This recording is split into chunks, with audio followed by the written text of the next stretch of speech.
안녕하세요. 책 읽어주는 남자 요따입니다. 제가 오늘 소개해드릴 책은 우리 생택지 페리의 어린 왕자를 한번 읽어보도록 하겠습니다. 먼저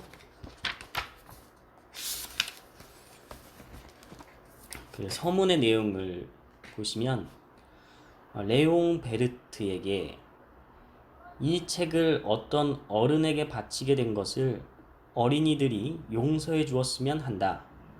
내게는 그럴 만한 진지한 이유가 있다. 그 어른은 이 세상에서 나와 가장 친한 친구이니 말이다. 그 밖에 한 가지 이유가 더 있다. 그 어른은 어린이들을 위한 책까지도 다 이해할 줄 안다는 것이 그것이다.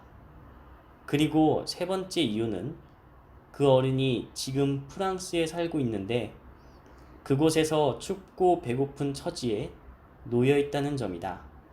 그 어른은 위로를 받을 필요가 있는 것이다. 그 모든 이유로도 부족하다면 나는 이 책을 지난날 어린아이였던 그에게 바치기로 하겠다. 어른들은 누구나 다 처음엔 어린아이였다. 그러나 그것을 기억하는 어른은 별로 없다. 그래서 나는 이 바치는 말을 이렇게 고쳐 써보겠다. 어린 소년이었을 때의 레옹 베르트에게. 6살 적의 나는 실제로 겪은 이야기라고 하는 원시림에 관한 어떤 책에서 멋들어진 그림을 하나 본 적이 있다. 맹수를 꿀꺽 집어삼키는 보아구렁이 그림이었다. 위의 그림은 그걸 옮겨 그려본 것이다. 그 책에는 이렇게 적혀 있었다. 보아구렁이는 먹이를 씹지도 않고 통째로 집어삼킨다. 그리고는 더 이상 꼼짝도 하지 못한 채 6달 동안 잠만 자며 먹이를 소화시킨다. 그래서 나는 밀림 속에서의 온갖 모험들에 대해서 곰곰이 생각해 보았다. 그리고 나도 색연필을 가지고 나름대로 생전 처음 그려보는 그림을 하나 그리게 되었다.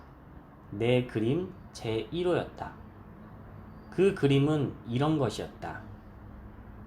나는 그 걸작품을 어른들에게 보여주고 내 그림이 무서우냐고 물어보았다. 어른들은 대답했다. 모자가 뭐가 무서워?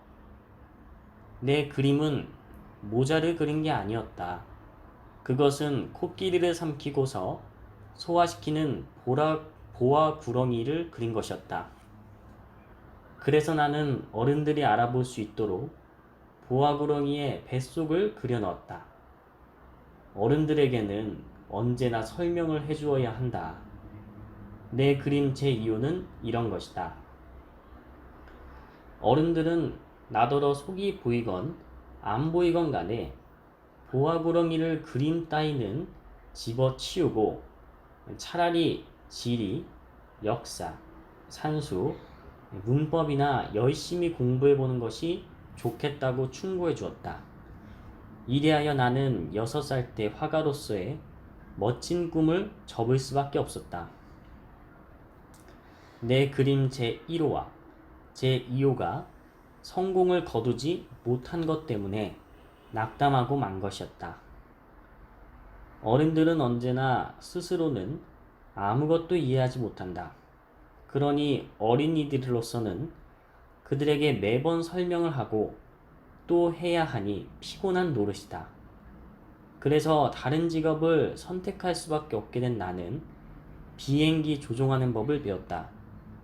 나는 안 가본 곳이 없을 정도로 세상 곳곳을 날아다녔다. 지리 공부가 나에게 많은 도움이 된 것은 사실이다. 척 보기만 해도 중국과 애리조나를 구별할 수 있었으니까. 그것은 밤에 길을 잃었을 경우에 매우 유용한 것이었다. 이리하여 나는 살아오는 동안 여러 믿음직한 사람들과 수많은 접촉을 갖게 되었다. 어른들 가운데 섞여 오랫동안 살아온 것이다. 나는 그들을 아주 가까이에서 볼 수 있었다. 그 덕분에 그들에 대한 내 생각이 썩 좋은 쪽으로 변한 건 아니다.